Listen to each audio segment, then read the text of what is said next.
Controle de qualidade de revestimento. Essa aula é uma das mais importantes e eu sempre vou falar isso quando for aula de controle de qualidade, porque é isso daqui que vai definir a qualidade que você vai entregar para os seus clientes no final da obra. E se você assistiu a aula sobre como montar uma equipe, né, como você ter uma fidelidade com a equipe, isso daqui também é importante, tanto para você quanto para eles. Porque ninguém gosta de chegar em uma obra, não ter material, está com a superfície irregular, não dá para começar. Então eles fazem toda uma programação para iniciar a obra e quando chega na obra simplesmente não tem frente de serviço porque está faltando material ou porque não está pronto para eles e todo mundo perde isso ou começa errado e vai entregar um serviço de má qualidade. Então, se você quer ter o mesmo padrão de qualidade na sua empresa, o controle de qualidade, ele é essencial. E essa aula vocês vão estar vendo dentro do módulo do Zeta, né, a parte do revestimento na obra Zeta, e dentro do módulo de controle de qualidade. Então, nós vamos falar hoje sobre controle de qualidade de revestimento. Primeira coisa, quando que nós usamos esse controle de qualidade? Lembrando, gente, que esse controle que eu vou estar lendo aqui, vocês têm acesso aqui embaixo dessa aula, vocês podem baixar o PDF. Então, quando que você usa o controle de qualidade? Você usa ele antes da atividade iniciar. O que eu gosto de fazer? Quando eu estou fazendo o cronograma da obra lá dentro do Notion, uma semana antes. Então, se o meu cronograma eu vou iniciar revestimento na segunda-feira, eu vou estar com esse controle de qualidade já pronto uma semana anterior. Então, ele vai estar dentro da semana anterior também para eu ter essa análise. E ele vai estar também na semana que vai iniciar. Porque esse controle de qualidade você usa antes para você analisar como que tá, se tem tudo, e você usa quando começa, que aí é quando você vai passar para eles. Então, nesse caso aqui, a gente já iniciou o revestimento, mas eu já usei o controle de qualidade. Eu vou explicar para vocês tudo que a gente usou, como que faz e as análises que a gente fez aqui. Então, a primeira coisa que vocês vão ver aí são os documentos de referência. Você precisa ter o quê? Um projeto arquitetônico e a prancha de revestimentos e paginação. Essa prancha você tem com o arquiteto ou a loja que vende os revestimentos, ela tem essas pranchas, tá? Por quê?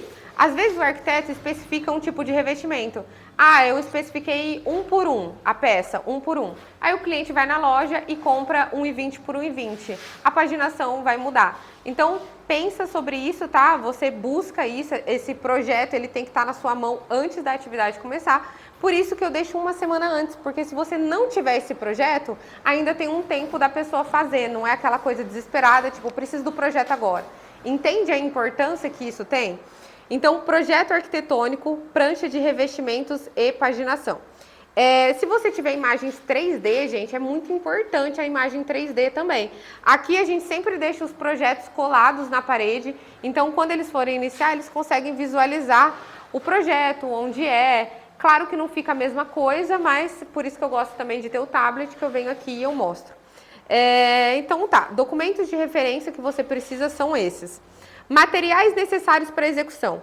Esses materiais são materiais que você compra, o seu cliente paga e precisam estar na obra.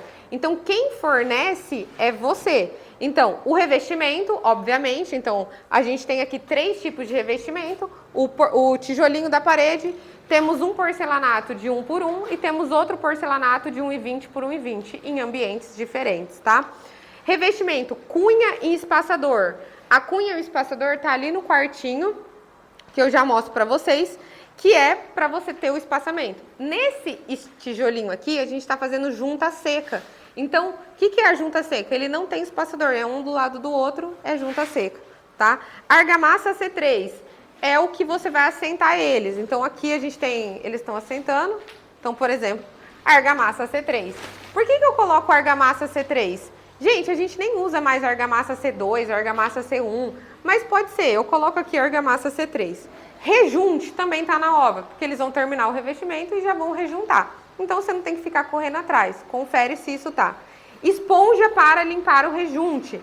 A esponja, depois eu mostro para vocês, mas quando eles passam o rejunte, já vai limpando. Então, precisa ter essa esponja, é um esponjão que você compra no depósito mesmo. Então, geralmente, revestimento, cunha, argamassa e rejunte vem com a própria loja. Esponja e vinagre, que eu já vou explicar para vocês, você compra no depósito. Por que o vinagre? Quando a gente trabalha com rejunte epóxi, o que eles gostam aqui é de limpar essa esponja no vinagre, porque sai mais fácil. Então, ele molha no vinagre e limpa o rejunte, tá? Porque sai mais fácil. Isso aqui não é obrigatório, é só uma forma que eles gostam de fazer. Se eles gostam de fazer, então eu proporciono isso e todo mundo fica feliz. Então, esses são os materiais necessários. Natália, eu vou começar revestimento semana que vem. Eu vou na obra e confiro se todos esses materiais estão na obra. E aí, quando eles chegarem aqui, os materiais estão prontos para ele assentar. Equipamentos necessários para execução. Esses equipamentos, quem fornece, se eles forem contratados seu, então eles forem CLT, quem fornece é a sua empresa. Se não, eles aqui, a gente não trabalha com CLT, eles são terceirizados, então eles prestam serviços para mim. Esses materiais, esses equipamentos são eles que trazem. Então, desempenadeira dentada, martelete, martelinho de borracha, brocha, balde, vassoura e pá devem estar na obra. Saco de entulho para guardar as coisas. Então, saco de entulho, vassoura e pá devem estar na obra. E você que fornece. Mas o resto dos materiais ali, ó, igual ele está usando a pá, quem fornece isso é você, ou são eles, ou se for da sua empresa, você que tem que fornecer, tá? Atividades predecessoras. Gente, o que é atividades predecessoras? Para você iniciar uma atividade, algumas atividades elas são importantes ter acontecido antes de você iniciar. Então, não basta você ter um material. Imagina o seguinte, toda essa parede aqui, ela era de drywall pintado. Eles chegam aqui, tem um material, mas a parede está pintada. Aí, o que eu vou falar? Eu falo assim, cara, não dá. Não vai dar para você começar hoje, eu vou ter que trocar tudo isso. Então, algumas atividades precisam acontecer. Então, eu já dei uma dica, né? Uma das atividades que precisa acontecer, se a parede ela for em drywall e ela for pintada e você assentar um novo revestimento, eu considero a troca. Natália, existem materiais que passa, que dá aderência. Eu posso colar o revestimento com PU. Beleza, eu não gosto de fazer isso. Acho que não é garantido. Então, eu nem coloco isso como uma opção. Ainda mais, você pode colar porcelanato com PU, mas esses tijolinhos aqui, você não consegue colocar ele com PU. Então, seria impossível eu assentar esses tijolinhos numa parede pintada. Porque a pintura ela é uma coisa lisa, então ela não dá aderência com a argamassa. Esse revestimento ele vai soltar, tá bom? Então, vamos lá. Atividades predecessoras. Se você vai iniciar, por exemplo, um apartamento desse e não tinha nenhuma demolição, a gente vai iniciar trocando e tudo mais, tá tudo certo. Você precisa ter a proteção de piso, conferência, gente, de pontos elétricos e pontos hidráulicos. Imagina eu chegar aqui agora e falar assim, eu preciso de uma tomada aqui. O que acontece? Aqui eu ainda tenho uma opção de abrir o forro e tentar jogar essa mangueira, né, o conduíte aqui e abrir. Se for em alvenaria, como que eu faço? Como que eu coloco uma tomada no meio da parede? Eu vou ter que quebrar todo esse revestimento. Então, foi praticamente não, foi todo perdido. E a gente sabe que quando a gente tira um revestimento, a gente tem a chance de quebrar os que estão em volta. Então, antes de começar revestimento, você precisa conferir que seja 2 vezes, 3 vezes, quantas vezes for necessário, a parte de elétrica e hidráulica. Imagina eles assentarem aqui, eu falo, cara, eu preciso de um ponto de água aqui. Eu vou ter um filtro nessa parede. Ele vai ter que rasgar a parede inteira para trazer um ponto de água aqui. Isso daqui, além de eu perder material, eu perdi mão de obra, eu perdi tempo a trazer minha obra. Então, antes de qualquer coisa, gente, vai iniciar revestimento, é 1 semana antes. Você confere todos os pontos elétricos, você confere todos os pontos hidráulicos, você confere infra de ar-condicionado. Infra de ar-condicionado é muito importante, ali tem uma. Por quê? Infra de ar, você tem a infra do ar e você tem o dreno. Então, assim, se não tiver pronto e você tiver com revestimento na parede, você vai perder toda essa atividade. Então, você precisa conferir. Por isso que o controle de qualidade, ele precisa estar também 1 semana antes. Tá? Então, isso é o que você precisa analisar. O que mais? Gente, vai iniciar a obra. Uma coisa muito importante, nesse apartamento aqui, a gente está só colocando revestimentos de parede, mas vem comigo aqui no banheiro. Nós não vamos mexer no revestimento do banheiro, mas eu vou mostrar para vocês uma coisa que interfere muito, muito. Tô aqui nesse banheiro existente, tá? Aqui eu tenho um ralo oculto linear. Então esse ralo aqui, ele tem essa parte que a gente compra e coloca um pedaço de piso dentro dele. E essa base aqui, ó, vocês estão vendo essa base? A gente precisa colocar no revestimento. Então, quando a gente faz o revestimento do piso, esse ralo aqui, ele precisa estar aqui. Porque se ele não tiver, eu não vou conseguir colocar essa base.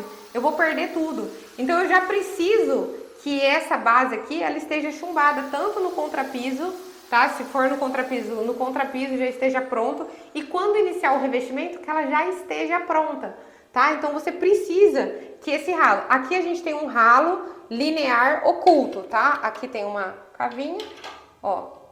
Esse aqui é um ralo linear oculto. Aqui na área externa, ó, a gente tem um ralo quadrado, um ralo normal, que ele é oculto também. Ó, ai, calma, deixa eu entrar aqui. Ó, aqui. Então, ele é o ralo, esse aqui é um ralo de 150, ó. E a gente tem a base e ela aqui também. Então, ó, a base dele, tá vendo? Ele entra embaixo do piso. Eu não consigo inserir isso daqui depois. Senão eu perco impermeabilização, a vedação fica ruim. Esse aqui é o dele, ó, pra descer, pra juntar a sujeira aqui e não descer pra rede. Então, entende? Isso daqui precisa estar pronto. Deixa eu jogar aqui. Então, quando você for iniciar o revestimento... vamos aqui fora. Quando você for iniciar o revestimento, esse ralo, ele precisa estar... Então, você vai definir. É um ralo linear? É um ralo oculto? É um ralo simples? Se isso não foi definido, você pergunta para a arquiteta, você conversa com o cliente e vocês decidem. Vou falar uma coisa para vocês. Hoje, a gente não tem mais usado esses ralos. Ele entrou muito em moda, todo mundo fez porque ficou na moda, só que ele não é bom, ele gruda sujeira, a gente não tem mais usado. Como a gente não vai mexer no banheiro, isso já veio da construtora, obviamente a gente vai manter ele. Outra coisa que você precisa analisar, banheiro impermeabilizado. Banheiro, cozinha e lavanderia precisa estar impermeabilizado. Se você vai mexer nesses ambientes, você precisa analisar. Nesse caso, nós não vamos mexer aqui na cozinha, nós não vamos mexer no piso, em nada. A gente está mudando só revestimento de parede. Então, tudo bem, você analisa. Natália, na minha obra eu mexi no banheiro, mexi na cozinha.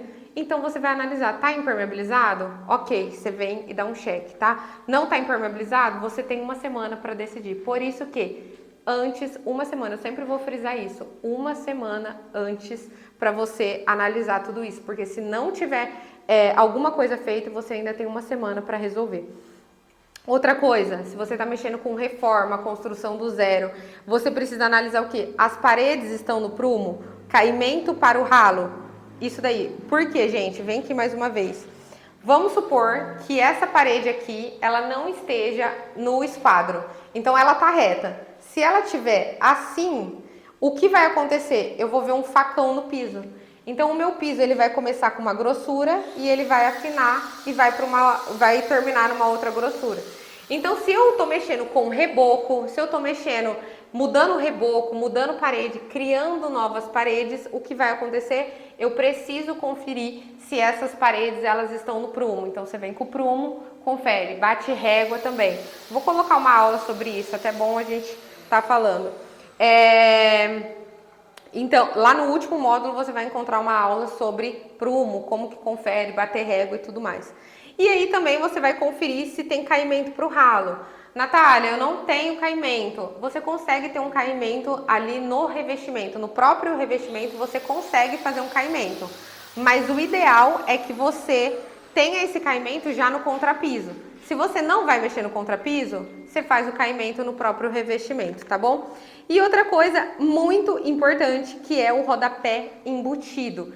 Não tem como você definir isso depois. Se eu vou assentar o meu piso, se eu vou assentar um revestimento no piso, e aí eu assento o revestimento e depois eu vou descobrir, depois eu vou pensar se eu vou ter rodapé embutido, não vai dar certo. Por quê? O piso, quando é rodapé embutido, aqui a gente tem rodapé normal, né? Deixa eu ver se eu consigo aqui tirar um pedacinho. Aqui a gente tem rodapé normal, ó. Quando eu faço, aqui também não é porcelanato, mas quando que eu faço com porcelanato, esse porcelanato, ele entra uns 2 centímetros, que é a espessura do piso, para dentro da parede.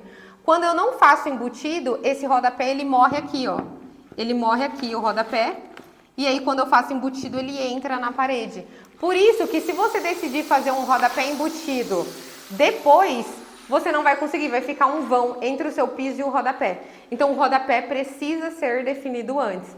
Onde você analisa também a questão do rodapé embutido? Quando você for fazer drywall, quando você for lá no revestimento de qualidade do drywall, que você solta a parede antes, você vai analisar, porque aí você já deixa cortado nas paredes para você fazer rodapé embutido. Ficou claro até aqui? Ficou claro? Então, o que a gente viu? Os materiais necessários que você precisa, equipamentos necessários para execução, que são eles que fornecem, e atividades predecessoras, atividades que você precisa analisar se elas estão feitas, se elas estão ok para poder iniciar o revestimento.